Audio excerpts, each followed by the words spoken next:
I walked into my son's backyard and heard, "Why is she even still alive?"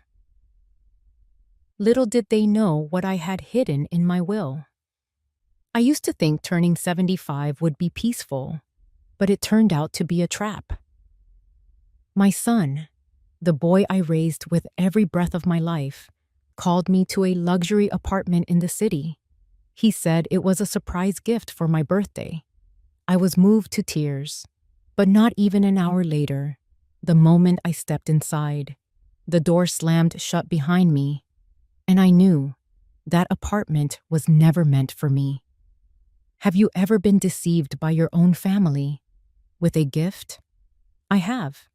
And that was the day I understood. When a mother has nothing left to give, she begins to feel like a burden in the eyes of the very children she once raised. Stay with me, and I'll tell you what happened behind that door, and why, in the end, I no longer needed anyone to open it for me. My name is Gloria Matheson. I'm 75 years old. And if you're listening to me now, maybe you've been where I was, silent, thinking that silence was love, giving everything, hoping someone would understand. I used to be the kind of mother who never complained, the grandmother who showed up to every graduation, every birthday party, every late night when my grandchild had a slight fever and my daughter-in-law couldn't get out of bed. I used to believe if I just tried hard enough, my children would one day see their mother's worth. But I was wrong. Some lessons, if you don't stop for yourself, life will stop you with the hardest fall. I tell this story, not to seek pity and not to place blame. I tell it for those living too quietly in their own families, for the women who've made a habit of putting everyone else first, just to remind them, if you keep stepping back, one day, no one will remember where you ever stood. And maybe if I hadn't picked up that call from my son saying, "Mom, this year for your birthday, I've got a surprise for you," I might never have woken up from the dream I'd wrapped around myself, a dream of gratitude that never really existed. So now, let me tell you, step by step, how a birthday gift turned into a trap, how I, a mother who thought she had disappeared, stood up one last time to reclaim herself.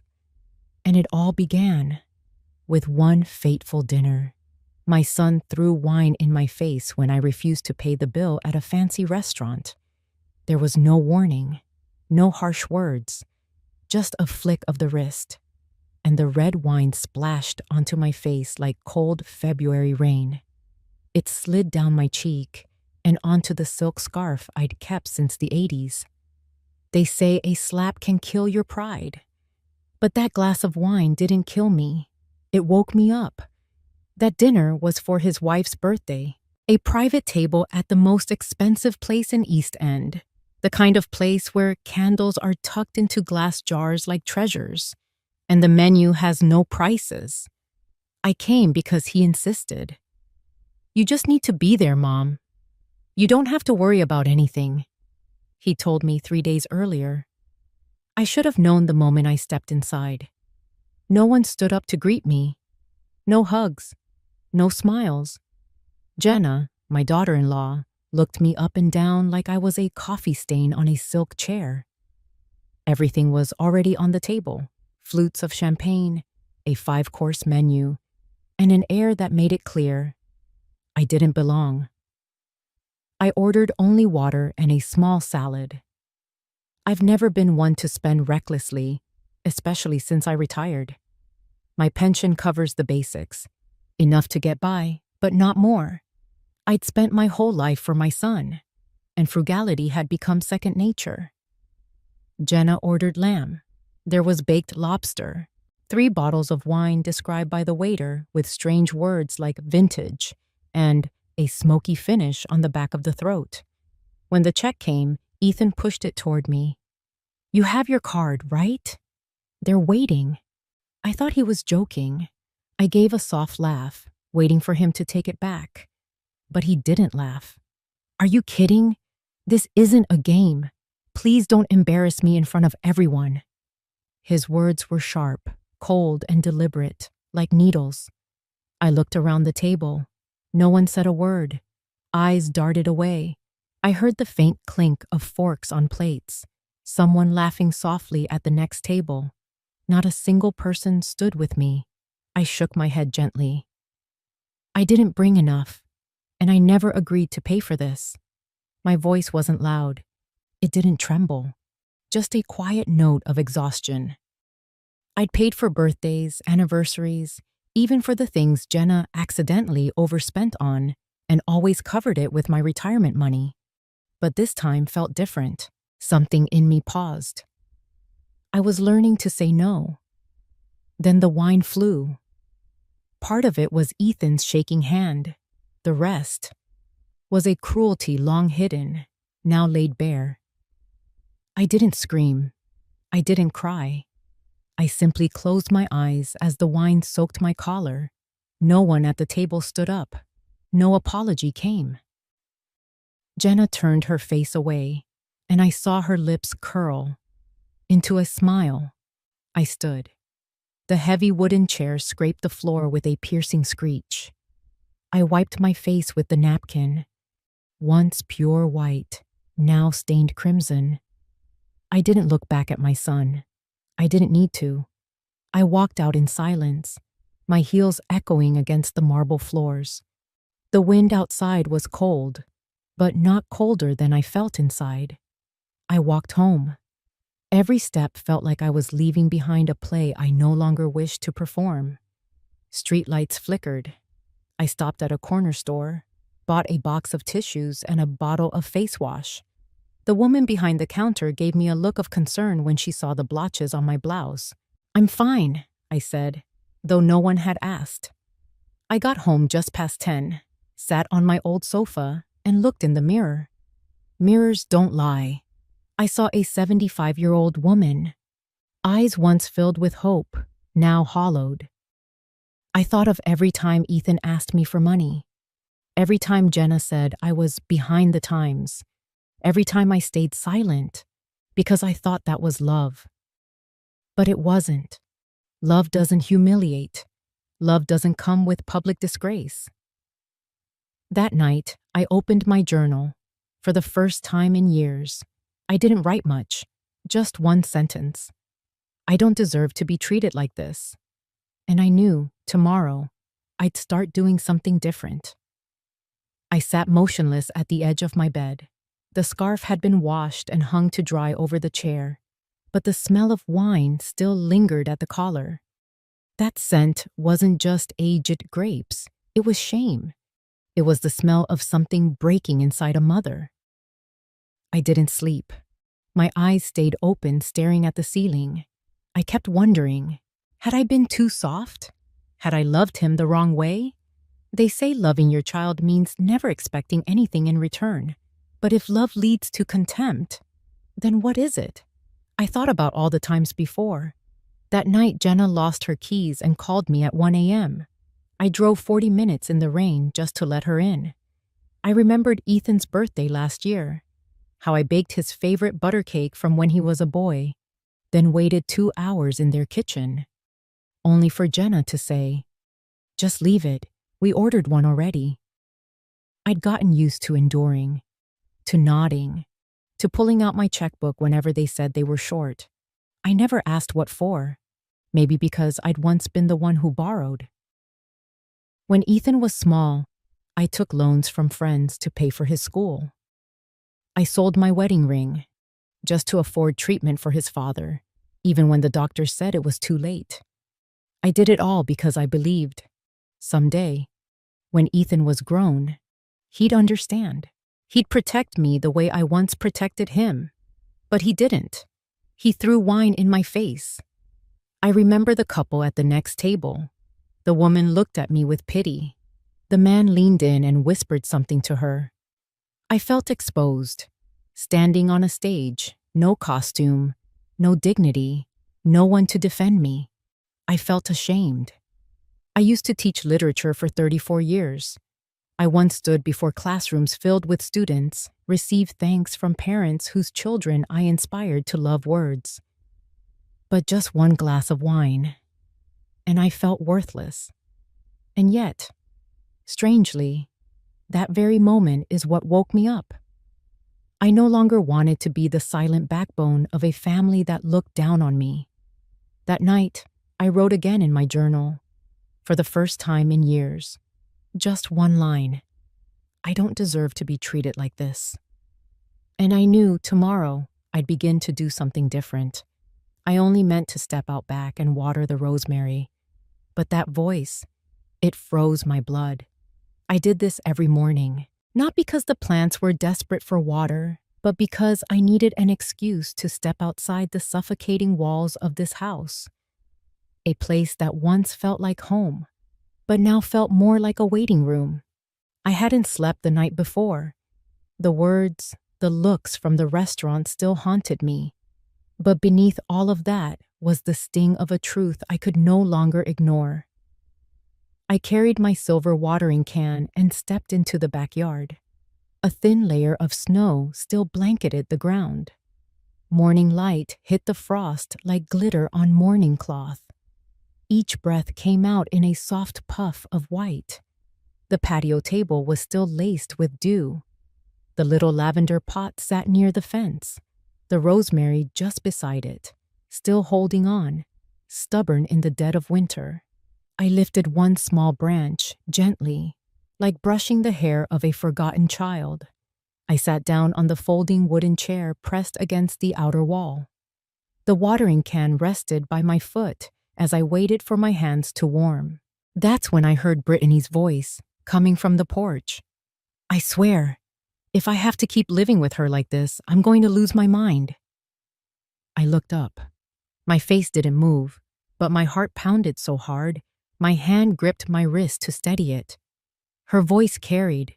She must have been on the phone, close to the porch, not seeing me tucked behind the planters. Yeah, she just sits there all day in silence, then wanders the house like a ghost at night. Kevin says I should be gentle, but seriously, try living like this. It's unbearable. A chill ran down my spine. Brittany used to be a sweet, cheerful girl.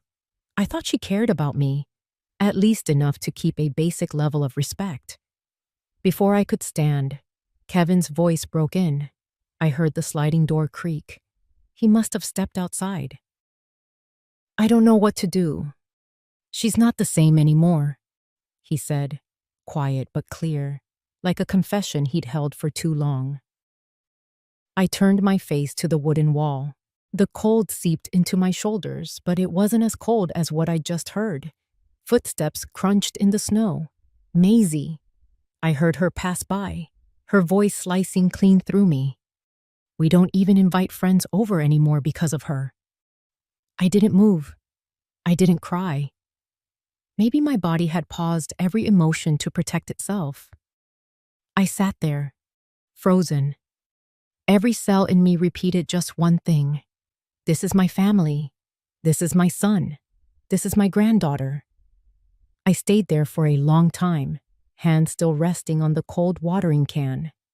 The sun grew brighter, but the light felt pale, empty, incapable of warming anything in me. Their voices still echoed like they came from a deep well, distant, yet impossible to ignore. I stood slowly, careful not to make a sound. My heartbeat stumbled, as if it hadn't caught up to what had just happened.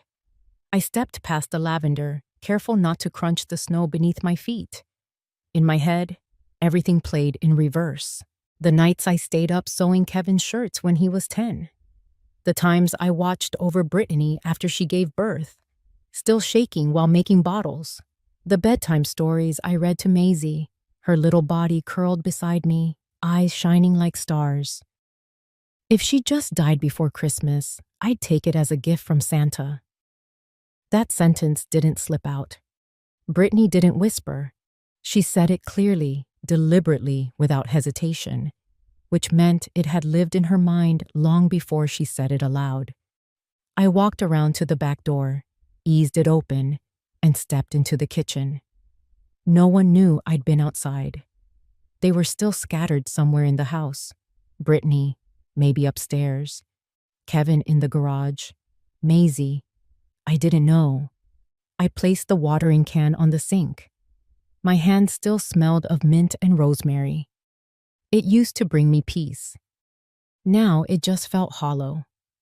I looked at the wall clock. Nearly 9 a.m. Not early, not late.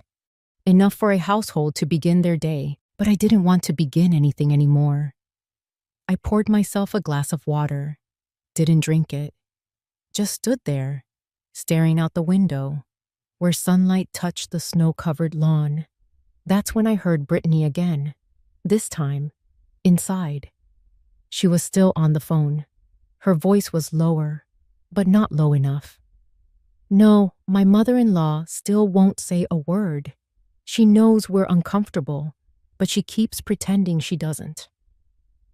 I clenched the glass, then released it before it shattered. My feet carried me back to my downstairs bedroom. I shut the door, then sat on the edge of the bed. Everything in that room was neatly placed. A small bookshelf, a family photo, the old wooden dresser I brought from the house before. Above me, the ceiling. Outside, I could hear the snow beginning to fall again, soft taps like someone sprinkling forgetfulness over the roof. I sat there until noon. No one knocked. No one asked if I wanted lunch. Maybe they thought I was sleeping. Maybe they didn't care. I only knew that night I wouldn't sleep. I lay on the bed all afternoon. I didn't turn on the lights. As evening came, the room filled with that dull gray hue of winter. Street lights cast soft streaks across the ceiling like spilled ink. Laughter floated from upstairs. Brittany, Kevin, and Maisie must have been having dinner. I didn't go up. No one called for me. They were used to me excusing myself when they needed space. But tonight, I couldn't close my eyes. I turned on the bedside lamp, pulled the blanket over my knees, and stared at the ceiling. I knew every tiny crack, every shadow between the panels. Outside, the snow continued to fall, little flecks tapping against the window like whispers that wouldn't end. Brittany's words echoed again in my head. Not once, but dozens of times, louder than when she first said them. If she died before Christmas, I take it as a gift from Santa. No laughter, no hint of a joke, just the relief in her voice, like my death would be a release. I didn't cry. Strangely, I couldn't cry anymore. My feelings weren't soft like water. They'd hardened into stone. I felt myself fading in silence. I didn't understand. What had I done to make them see my presence as a burden? Had I lived too long? Stayed too quiet? Loved the wrong way? I turned toward the window. Under the porch light, I saw footprints in the snow. Maybe Kevin's, maybe Maisie's, taking out the trash. But to me, they looked like the traces of someone who had stepped out of my life, leaving only wreckage behind. I thought about time, about the years with my husband, back when Kevin was still a boy, when Brittany was still shy about coming over. Back then, I was mom. I was the one who held things together. Now, I was just a leftover piece in a play that had rewritten its cast. I closed my eyes, not to sleep, but to focus. I thought about everything I'd heard, every word, every pause, and I realized something. They thought I didn't know, and that realization lit something inside me. If they'd known I heard, they would have changed their tune. They would have made excuses, or at least pretended to be kind. But they didn't know. They didn't know I was behind the lavender. They didn't know I heard every syllable. From Brittany, from Kevin, from Maisie. And most of all, they didn't know I had secrets too. I turned and sat up. My hand reached for the bedside drawer. I pulled out a small wooden box, one I'd never shown anyone, not even Kevin. I didn't open it that night, but I set it in front of me as a reminder. If they thought I was weak, they'd soon realize how wrong they were. And the only place for me to begin again, the only space where I could still be entirely myself, was the basement no one in this house had stepped into in over a decade. There's a room in the basement that no one in this house has stepped into for over 10 years, except me. The basement is a place no one wants to visit. Maybe it's the dampness, or the smell of old dust clinging to the brick walls, or maybe it's the way it reminds people of days they'd rather forget. But to me, it's the only place in this house that still holds my truth. Every night, after the upstairs laughter and conversation fade, I quietly descend the creaking wooden steps, each one echoing like the sigh of an old soul. No one knows I come down here. They think I spend my time tending plants or reading old books in my room. They don't realize that while they're upstairs debating which retirement home I should go to, I'm down here, rereading letters, opening my old laptop, and rewriting every plan. I flick on the small yellow lamp in the far corner. Its dim light spills across the old wooden desk I've used since 1984, a gift from my husband, Raymond, back when he was a foreman at the local mill. The leather chair lets out a soft creak as I sit, pulling a thin wool shawl around my shoulders. On the desk sits a small walnut box. The lid bears a simple carving, done by Raymond's hand one Christmas long ago. I open it, inhaling the faint scent of aged wood. Inside, a notebook labeled Plan B, a stack of old bank documents, 3 or 4 share certificates from a local food processing company we invested in more than 30 years ago, handwritten letters from Raymond during his final illness, and finally, a copy of our prenuptial agreement. I go through each document slowly, as if touching the younger version of myself. The woman I used to be, persuasive, savvy, careful with investments, despite never having gone to college. Raymond always said, "You're the foundation of this life. If I'm the roof, you're the ground that holds everything up." And he trusted me enough to make long-term investment plans, to set up private accounts, and, most importantly, to sign a prenup that gave me full control over my assets if he passed before me. No one in the family knows that. Not Brittany, not Kevin, certainly not Maisie. I remember the last time I opened this box. It was a year ago, after a bank statement showed a $4,000 charge for a massage chair, purchased by Brittany, on my card. I didn't confront her. I simply called the bank, moved important funds to a separate branch, and changed my access codes. Kevin once borrowed money as an advance, then forgot to repay it. I never brought it up, but I recorded every single charge. And tonight, I open everything again, not to reminisce, but to begin the counterattack. I take out the Plan B notebook, flipping through its now yellowed pages. My handwriting is still neat, deliberate, every step numbered. The first page reads, November 16th, 2007, the day Raymond died. The second page, start over. I remember that night. After the funeral, after the cold handshakes and hollow condolences, I sat here in this same basement, alone. Kevin had only been married to Brittany for a year, still naive about responsibility. I considered asking him to help with the estate paperwork, but decided against it. Raymond had once said, "Don't rely on anyone, not even your children. People love you, yes, but love doesn't always mean kindness." I wasn't angry at that. I just remembered it. That year, I began teaching myself financial literacy. I studied inheritance law, wills, shares, estate taxes.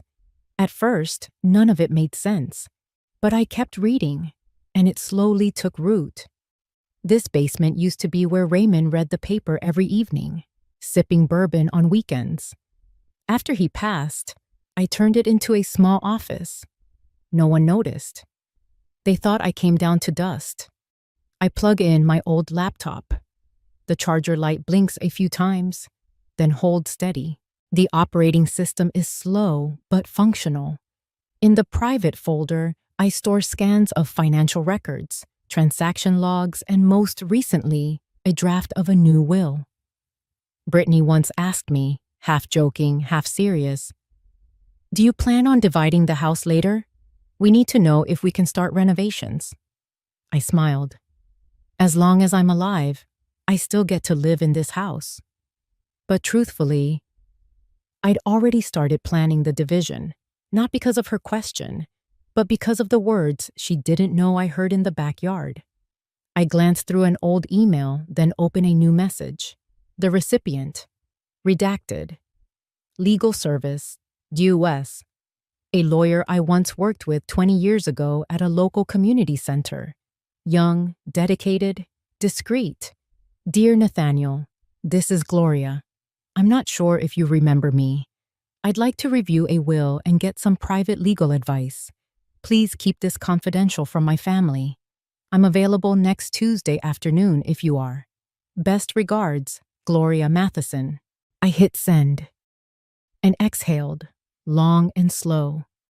Somewhere behind me, the grandfather clock gave a low, heavy chime. It felt like even time itself was holding its breath.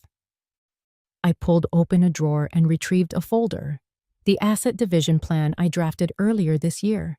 There was no Kevin, no Brittany. I scribbled in the margin, "Leave it to someone who never asked for anything." I sat still in the worn leather chair, its back hugging every ache I'd accumulated over the years.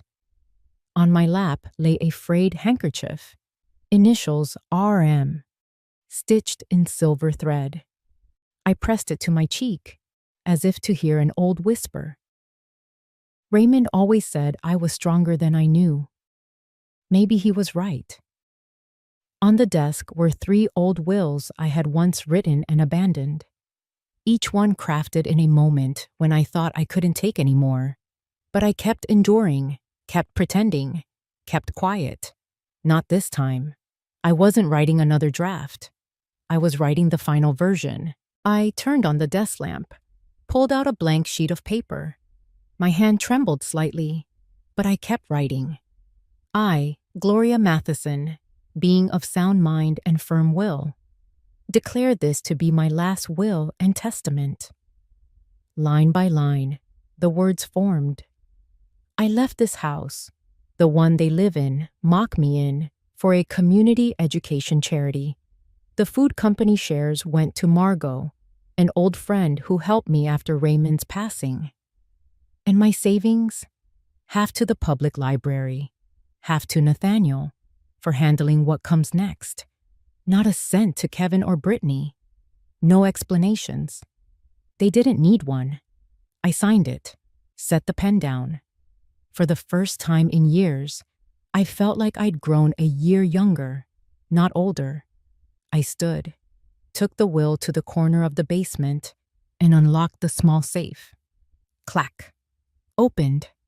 I slid the new document between legal folders. Shut it. Turned the combination 3 times. In the mirror beside the cabinet, I saw my reflection. Deeper wrinkles after a harsh winter. But my eyes were sharp, dry, no longer dulled with tears. I whispered, to no one but myself, "Enough. They don't get to define me anymore. Not a bad mother, not a useless old woman, not a burden." I climbed the stairs and turned off the basement light. Before pushing open the kitchen door, I looked back once more, like I had just buried the last fragile part of myself down there. On the table, the wooden box sat ajar. In the dim light no one cared about, something glinted. Raymond's wedding ring. I'd never taken it off. Until tonight. They think they've erased me from their lives. But they're wrong. I'm just getting ready for my final act. And the grandest scene is yet to come.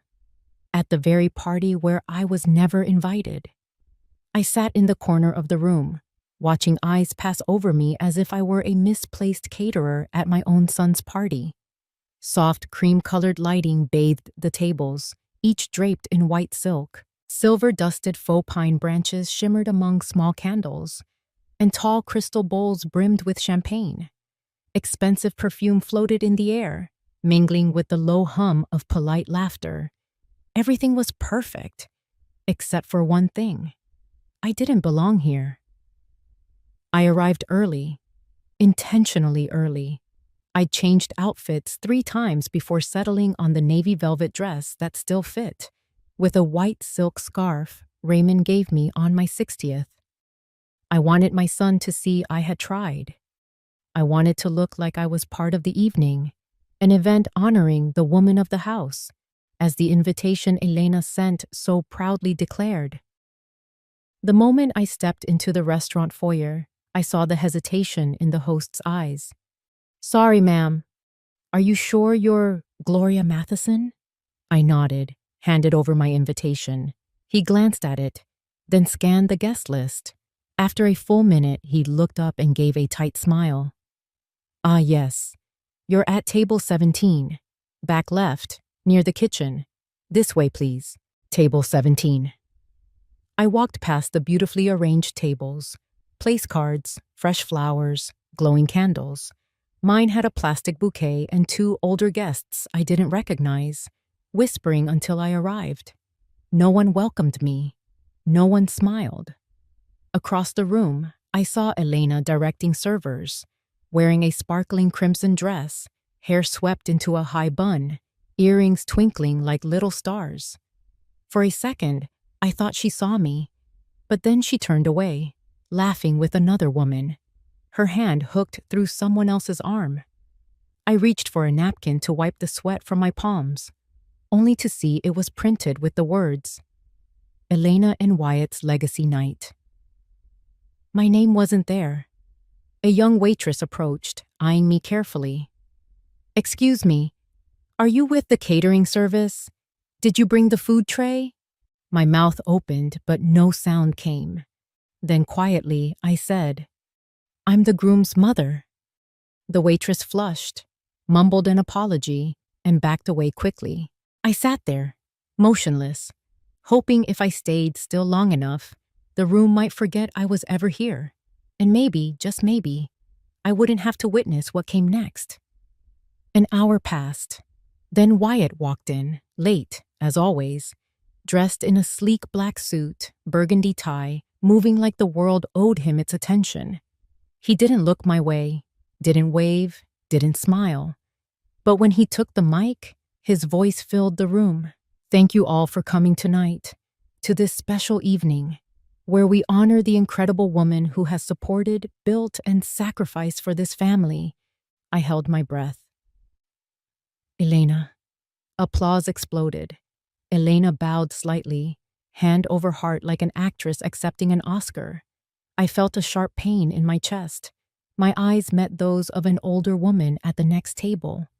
She looked at me like I was a misplaced staffer on the red carpet.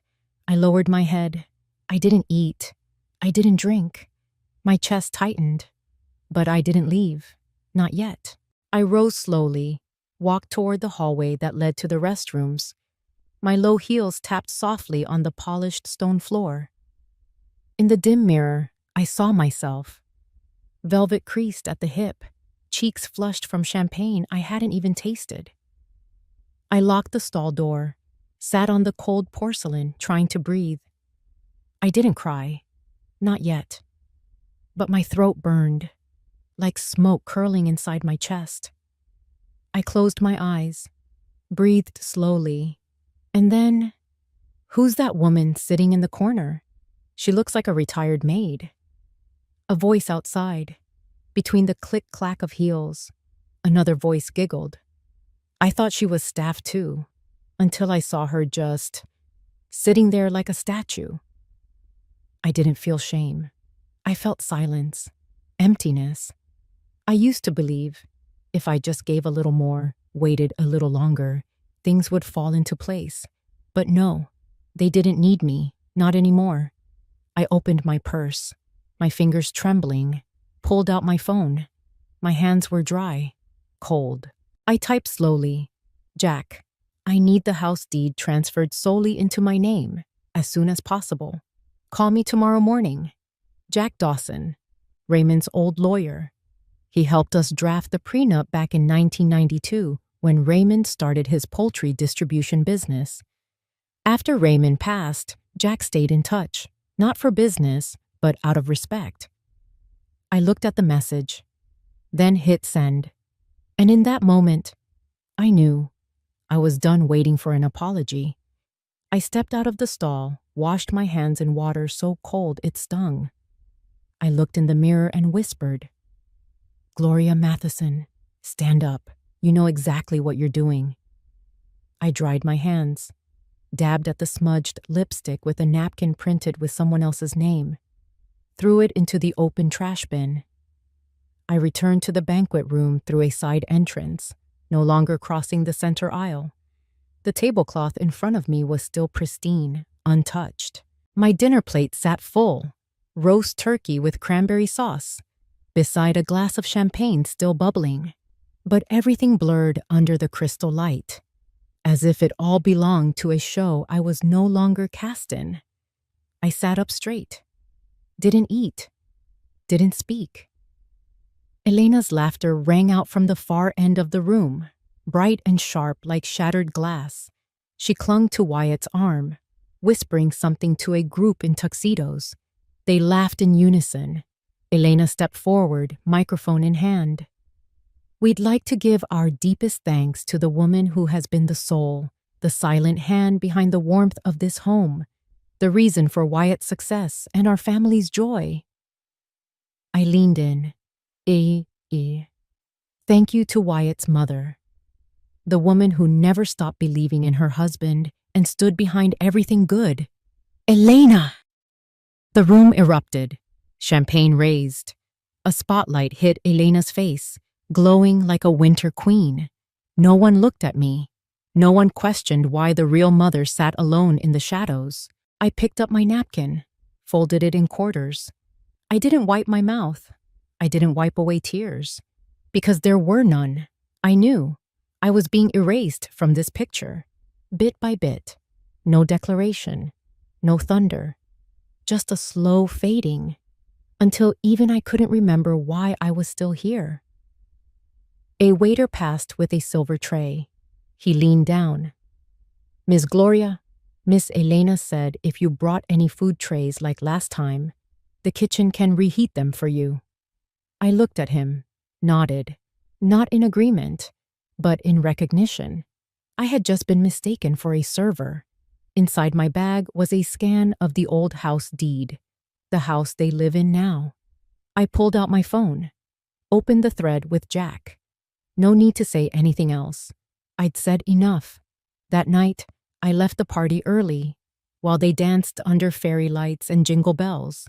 I called a car. Didn't say goodbye. Through the car window, the lights blurred behind me, and in my mind, one sentence echoed. For the first time in years, I didn't just feel forgotten. I felt dangerous, and I began preparing for a silent escape. One with no farewells, only the truth left behind for those who stayed. By the time they opened the door the next morning, I was already gone, along with every deed, every title, and the mineral rights to the quarry. There was no slammed door, no suitcase dragging loudly across the floor, only the tick-tock of the clock cutting through the stifling silence of the night. 3 a.m., the hour when everything feels more honest than daylight. I sat in the kitchen, hands resting on the cold tabletop, watching the dim green glow of the microwave clock. 3:02. No one was awake. No one needed me to be. I didn't pack much, just one soft leather bag, the only thing I kept from my days as Arthur's wife. Inside, my passport, bank book, a faded photo of my father, and one large envelope holding every house deed, land survey map of the quarry, and Arthur's old handwritten will. For Gloria, if one day she's forgotten. I used to hide it in the lining of a dresser drawer, as if I had to protect the last scrap of my dignity from the gaze of my own children. But now, there was nothing left to hide. I left a small note, folded neatly beside the untouched coffee pot. I'm gone. I don't belong here. I walked out the door like a passing guest. No hesitation. No sighs.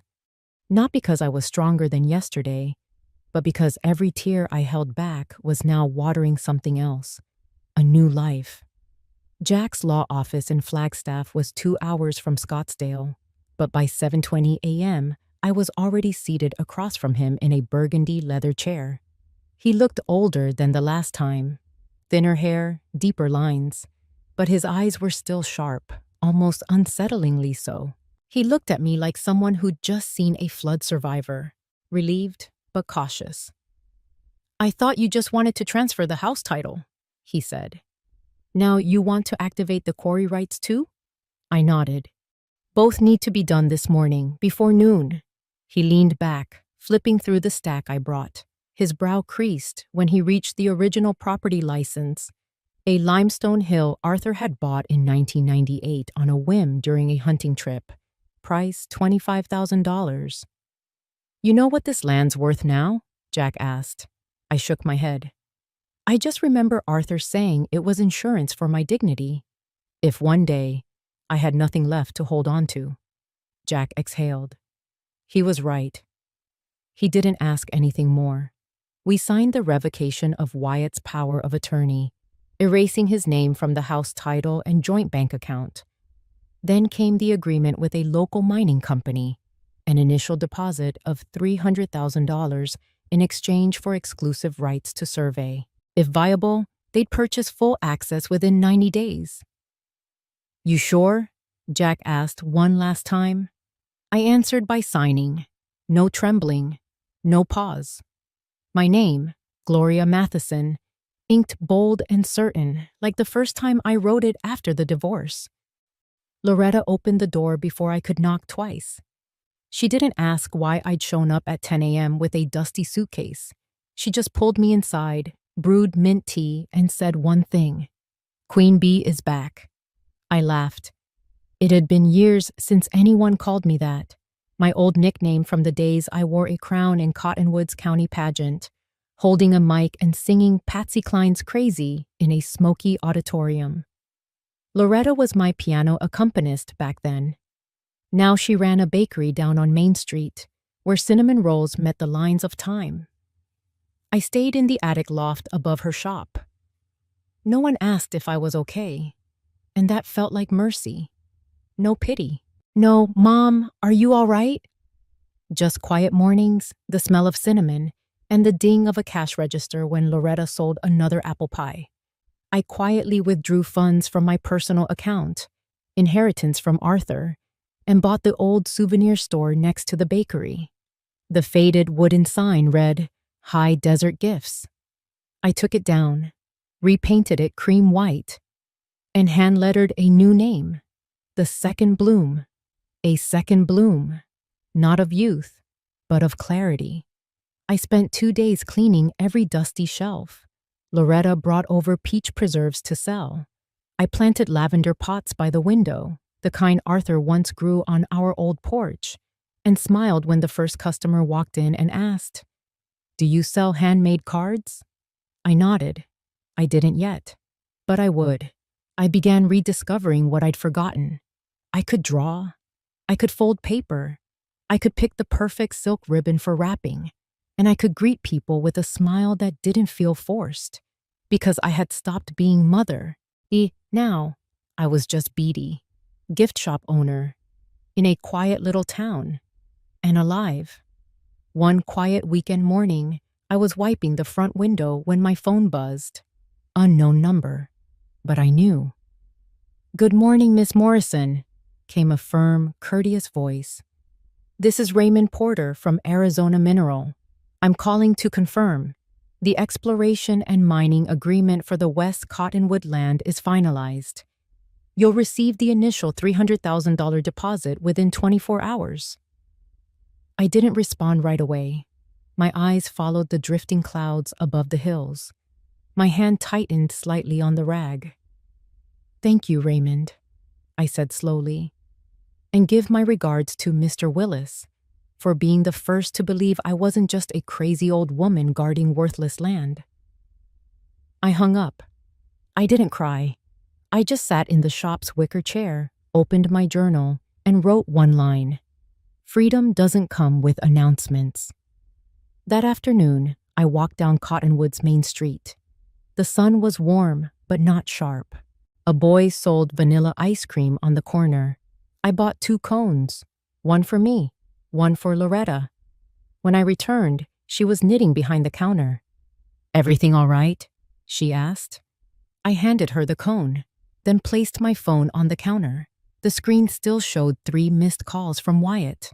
I didn't answer, not out of anger, not out of fear, but because I now lived in a place my son could no longer reach, in the middle of freedom. None of them, Wyatt, Elena, knew I'd sold the remaining quarry shares to a subsidiary of a global mining group. They didn't know I was setting up a trust for a retirement home for women artists in the region. And they certainly didn't know I had legally changed my name, back to the one I was born with, Beady Lark. Lark. Like the bird that sings alone. That night, I sat on the front steps of my shop, listening to the instrumental playing softly from Loretta's old radio. The wind blew through my silver hair. Free now, from weight and worry, I opened my journal and wrote one last line. I stayed silent long enough. They were wrong to mistake softness for weakness. They owe me nothing, and I owe them no more submission. A woman stepped into my shop, looked at the necklace I was wearing, and asked, "Where did you buy that?" I smiled. I didn't buy it. I kept it. After letting go. It was January. Winter had settled into Cottonwood with crisp mornings and a lazy fog curling around the mountains. But inside the second bloom, the scent of cinnamon and sweet orange oil floated through every corner, making winter feel less cruel. I was restocking glass jars for our candle-making workshop when a woman in her 60s walked in. She wore a teal knit coat, a dusty rose scarf wrapped neatly around her neck. She looked around the shop like she'd just stepped into a forgotten memory. Her eyes landed on me. She tilted her head. "That necklace," she said, pointing at the chain around my neck. "I remember that style when I was young. Where'd you get it?" I reached up and gently touched the charm, a faded silver pendant engraved with tiny letters. A.W. "I didn't buy it," I said softly. "I kept it. After letting go." She smiled, asked nothing more, picked out an old picture frame and came to the counter. Before leaving, she whispered, "I wish I'd met you sooner, Bee." I stood still after the door closed behind her, not because I was emotional, because inside, I felt as calm as a lake. Loretta peeked from behind the curtain. "You said it, Queen Bee." By early afternoon, the shop was buzzing. A handful of older women came for the workshop. One had retired from teaching. Another had just finalized her divorce. A few had never made a candle in their life, but laughed like 20-year-olds. "Ms. B," one of them called out, "do you take custom orders? I want to gift my ex-husband a candle that smells like regret." Laughter roared around the table. I laughed too, not like I did in my youth, but without bitterness, no longer twisted by endurance. Loretta leaned over and whispered, "They said, watching you makes them believe women don't have an expiration date." I responded with a knowing blink and continued showing them how to pour wax into molds. Later that day, Loretta pulled me out back. In her hands, a stack of papers and a small mic. "I signed you up," she declared, dropping everything in my lap. "Next week, you're on my podcast. Topic: Mothers who stopped stepping back." I raised an eyebrow, not surprised, just amused. "You planning to make me famous?" "No," she winked. "I plan to make you the sweetest comeback story of 2023. We burst into laughter, our voices tangled in the breeze, and the old radio playing. You make me feel like a natural woman. Loretta hung a small sign outside the shop. Free workshop. Candles from memory. I laughed when I read it. Not because it was cheesy, but because I understood exactly what memory smelled like. Sometimes vanilla sweet, sometimes heavy like burnt wax. But that morning, it was soft lavender and warm ginger, bathed in sunlight pouring through the second bloom. 4 women joined the session, my age or older, silver hair, old wedding bands, eyes with familiar cracks. We didn't speak much at first, just sat around the long table, stirring wax, fragrance oils, and memories. I handed out little wooden spoons etched with "still blooming," a reminder that time doesn't just wear us down. Sometimes it makes us blossom. One woman, Sherry, whispered like soothing herself, "My husband passed last year. I spent my life caring for him. He's gone now, and I still make coffee for 2 every morning." I didn't answer. I just nodded. Not because I lacked comfort to give, but because I knew some grief doesn't need words, just someone who doesn't walk away. As the session ended, Loretta suddenly raised a phone with a clip-on mic. "Beatty will be on my podcast next week," she announced. Topic: Mothers who stop stepping back. I almost laughed in surprise, but instead of declining, I said, "If I get to choose the background music, I'll think about it." The room erupted again. One woman added, "You should do it. Your voice makes people believe they still have a chance." I returned behind the counter, adjusting newly cooled candles. My eyes met the mirror behind the shelf. The reflection was me, but not the woman from last winter. No dark circles, no slumped shoulders ready to break. This woman looked back at me with quiet steadiness. For the first time in years, I recognized myself again. The bell above the door chimed, soft, clear. I looked up. Wyatt stood there. He didn't look like he used to. No swagger, no smug smile, no Elena clinging to his side. Just uncertain eyes and empty hands. "Hi, Mom," he said. I didn't respond right away. I glanced behind him. Elena was outside the car, hesitant, not stepping in. "We heard about the quarry. The lawyer said, 'You own everything now,'" Wyatt said. I nodded. "That's right." "I was wrong, Mom." His voice trembled, not from cold, but because for the first time, he was standing in a room he didn't control. I laid my towel on the counter, looked into the eyes of the boy who once held my hand crossing the street, and the man who once turned away from me at a Christmas table. "You're grown now, Wyatt. You don't owe me an apology, and I don't need one."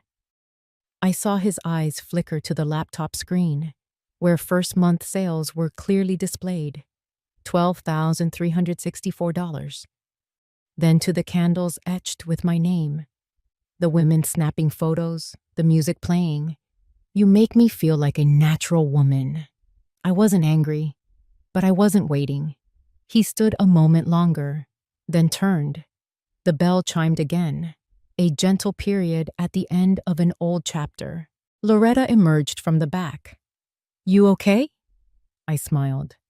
"I'm not waiting for them to turn around anymore. I'm moving forward. And this time, I'm not looking back." A week later, I got an email from someone named Camilla Matthews, CEO of a handcrafted gift brand on Etsy. She wrote simply, "Beatty, a traveler told me about your shop. The way you engrave meaning into every item moved me. We'd like to bring the second bloom to Etsy nationally under the category Artisans Reborn. If you're open, we'll start with a trial order of 1,500 candles. Budget's yours to decide." I reread it 3 times. I couldn't believe it. Then I remembered Arthur, standing on that barren limestone land all those years ago. Keep this land, he'd said. One day it might be the insurance for your dignity when they all walk away. Arthur's been gone nearly 11 years, but that sentence stayed, not as a warning, but as a promise. I glanced over at the wooden box on my display shelf. Inside was the silver necklace, etched with 2 letters, AW. A woman in her 50s walked in, sharp eyes, cropped hair. She chose a candle and paused as she looked at me. That necklace, where'd you get it? I smiled. I didn't buy it. I kept it after letting go. That afternoon, Loretta dragged me to the cafe next door. She ordered the 1980 apple crumble, our favorite from back in our town library days. So, ready for the podcast? She grinned. Title saved. Queen Bee and the Art of Quiet Victory. I laughed. Only if I get to pick the soundtrack. Loretta squinted at me. You know, she said, a lot of older women come by just to see you. They say they wish they'd met you sooner. I didn't reply. I just watched the light filtering through amber glass jars, like every forgotten corner inside me had finally found its own glow. That night, I sat alone and opened my old notebook, flipped to the last page, wrote, They owe me nothing now, but I no longer owe them. My silence. I closed the notebook, placed it in a drawer. The phone vibrated. A call from a number I hadn't changed the name on. Wyatt, my son. I looked at the screen, and I turned it off. Not out of anger, but because I was somewhere he'd never reach again, in the heart of freedom. I used to believe that love meant enduring, meant staying quiet, meant always taking the smaller portion, as long as my children had enough. I lived my whole life that way, until one day, my silence was no longer seen as grace, but as weakness. I remember standing outside the bakery that year, my hands trembling as I watched the son I had raised say, You've got nothing left to teach anyone. I don't know what hurt more, his words or the truth behind them, that all these years I had taught him his mother didn't deserve respect by sacrificing without boundaries, without conditions, and without ever asking for anything in return. But I eventually learned how to walk again, even if my steps were slower. I learned how to hold myself without waiting for someone else to reach out. I learned to choose the happiness I deserved instead of hoping someone else would hand it to me. And strangely enough, it was only when I stopped begging for love that I began to feel something blooming inside me. I share my story, not to blame anyone, but to remind us, some women spend their entire lives holding a family together, only to forget how to hold themselves. Don't let devotion become the reason others assume you'll always forgive, always stay, always bow your head. Because at some point, you have to stand up, not for revenge, but to stop being disregarded. If you hear these words and see yourself in them, maybe it's time to step away from what's grown too old to hold you. No noise, no arguments, just once. Say, I am a person too, and I am worthy. Take time to care for something. Maybe a small plant on the windowsill, or a journal long buried in dust. Because sometimes, all it takes is tending to something that lives because of you, to remember how to breathe again. If this story moved you, send it to a woman you've seen smile too often, without anyone asking, Are you really okay? Maybe that's all she needs to begin her next chapter. Because I once thought I had disappeared. But the truth is, I was just learning how to bloom again. And this time, brighter than ever.